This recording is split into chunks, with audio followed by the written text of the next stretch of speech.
एक लड़की जिसका नाम भावना था। भावना अपनी माँ विनीता के साथ रहती थी। भावना की माँ विनीता एक विधवा औरत थी, लेकिन वह बहुत अमीर थे और दिखने में भी बहुत ज्यादा सुंदर थी। उसने अपने आप को बहुत ज्यादा मेंटेन करके रखा था। अगर दोनों बेटी और माँ को कोई देखता तो यह नहीं कहता कि विनीता भावना की माँ है, बल्कि विनीता तो भावना की बड़ी बहन लगती थी। भावना की पिताजी फौज में थे और उनका बहुत बैंक बैलेंस भी था। उन्होंने अपने जीवन में बहुत रुपए कमाए थे। भावना के पास गाड़ी थी और घर भी बहुत खूबसूरत था। आप यह कह सकते हैं कि घर में किसी भी चीज की कमी नहीं थी, सिवाय बाप की, क्योंकि भावना के पापा एक रिटायर्ड फौजी थे, लेकिन अचानक हार्ट अटैक की वजह से उनकी मौत हो गई थी और अब भावना अपनी माँ के साथ अपने घर में रहा करती थी। भावना की माँ विनीता एक मजबूत औरत थी। भावना के पापा की मौत के बाद उन्होंने अपने आप को जल्द ही संभाल लिया था और एक मर्द की तरह अकेले रहकर अपनी बेटी भावना की परवरिश की थी।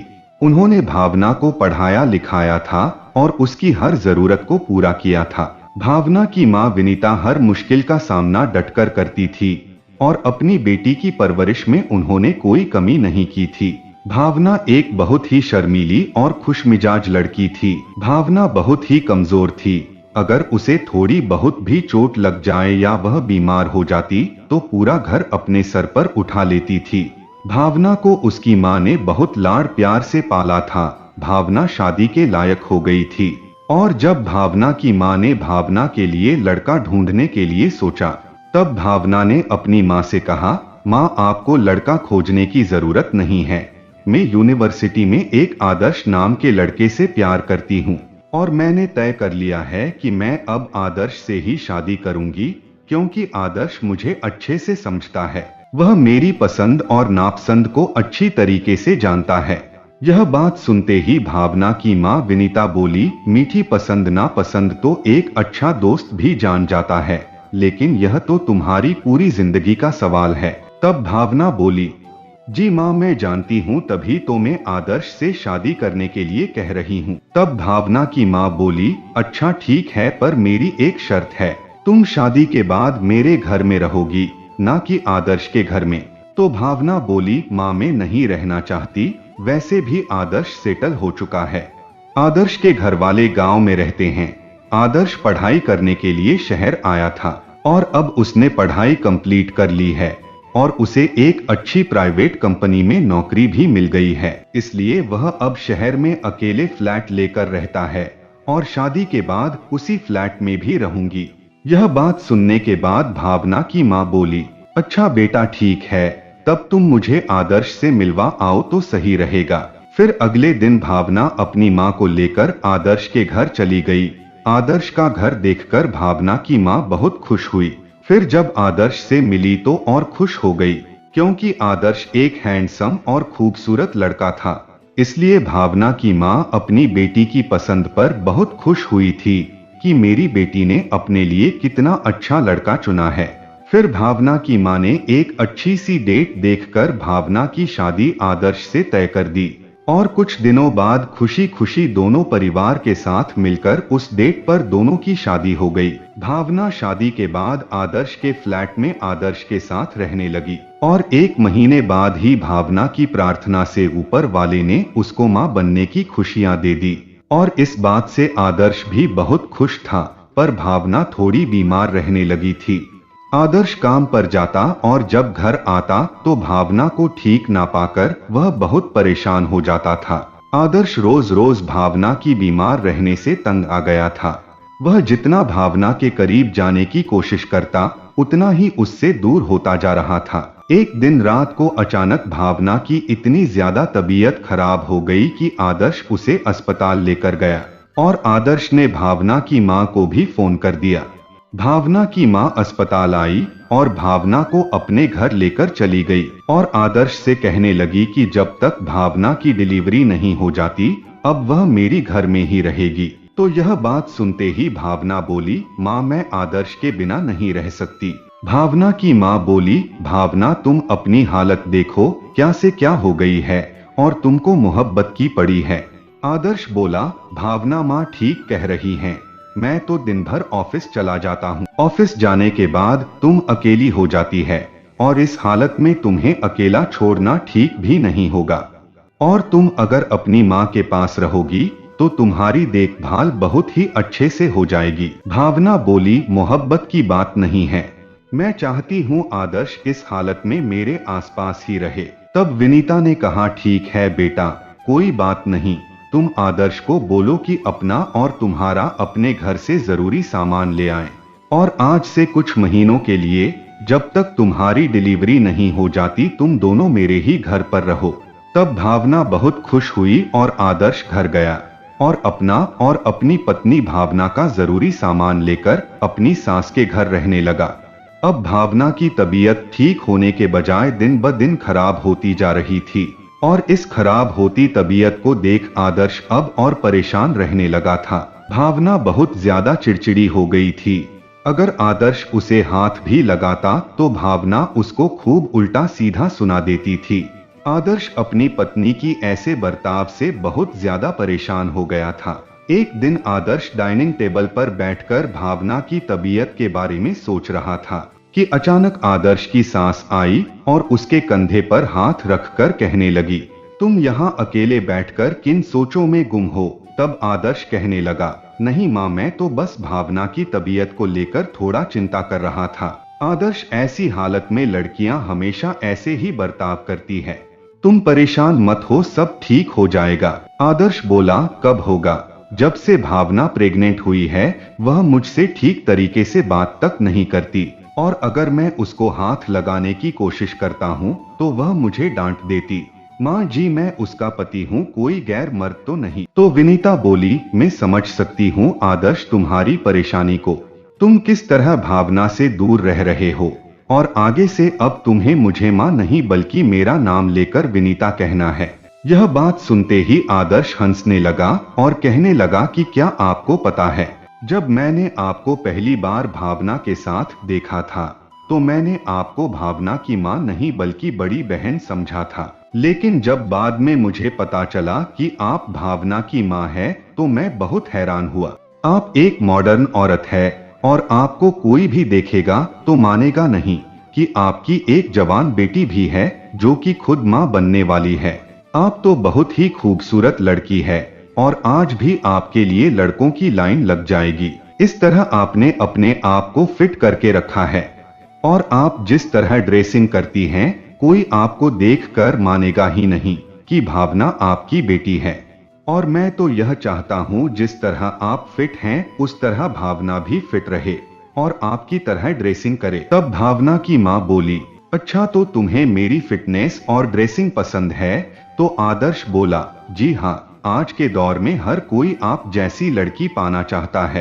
तब भावना की माँ ने एक बार फिर अपने दोनों हाथों को आदर्श के कंधों पर रखकर कहा, क्या तुम मेरी जैसी औरत से शादी करना चाहते हो? तब आदर्श यह सब सुनकर एकदम शॉक में रह गया।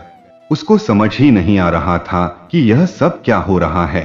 तब भावना की माँ बोली, आदर्श, मुझे भी तुम्हारी जैसे लड़के की तलाश थी और अगर मेरी बेटी ने तुम्हें पसंद ना किया होता तो मैं तुमसे शादी कर लेती।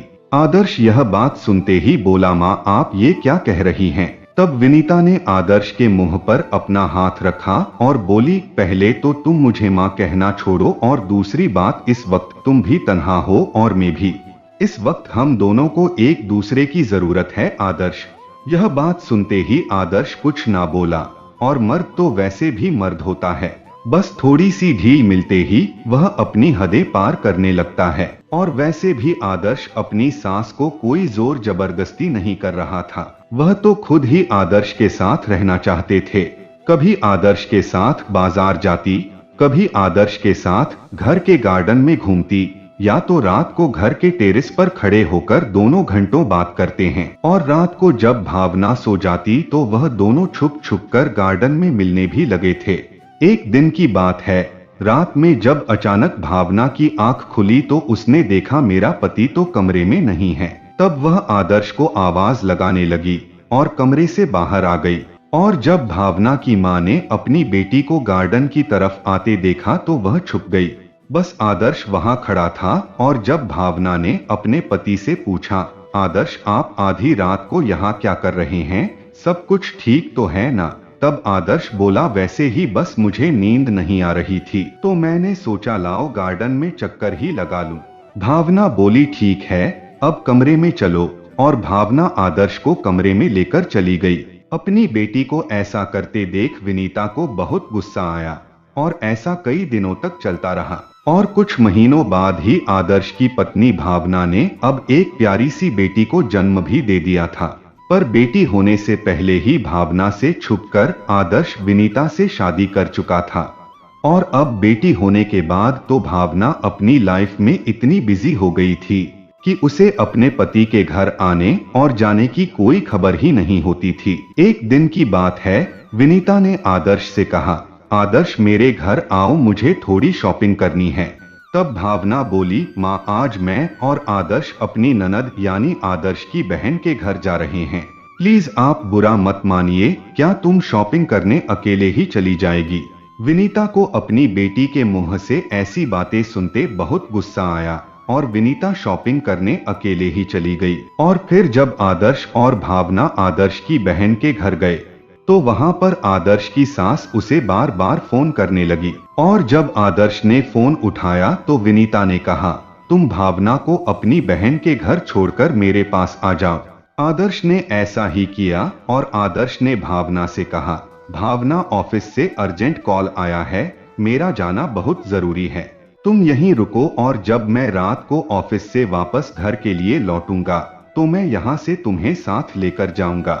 भावना बोली, जी ठीक है। इसके बाद आदर्श अपनी सास के पास आ गया। आदर्श और विनीता अपने कमरे में बातें कर रहे थे कि तभी अचानक आदर्श को भावना का फोन आ गया और भावना बोली, आदर्श आप जब मुझे लेने आओगे तो मेरे लिए गुलाब जामुन लेते आना। आदर्श बोला, ठीक है, मैं जब घर आऊंगा तो तुम्हारे लिए यह सामान लेकर आऊंगा। आदर्श गलती से फोन को काटना भूल गया था और फोन को बगल में रखकर वह विनीता से बात करने में इतना गुम गया था कि उसे यह भी नहीं मालूम था कि अभी तक भावना की कॉल लगी हुई है, जिसकी वजह से भावना ने अपनी माँ और आदर्श की सारी सच्चाई जान ली और उनके बीच जो जो बातें हुई वह सारी बातें उसने फोन में रिकॉर्ड कर ली। भावना ने जो रिकॉर्डिंग की थी उस रिकॉर्डिंग में उसकी माँ कह रही थी, आदर्श तुम मेरी और अपनी शादी के बारे में भावना को कब बताओगे? तो आदर्श बोला, जल्द ही बता दूंगा, हम अभी ऐसे ही ठीक हैं और वैसे भी आप अगर भावना को अपने घर में रोक लेंगे तो मैं भी आपके पास ही रहूंगा, भावना भी खुश हो जाएगी और हम दोनों भी खुश रहेंगे।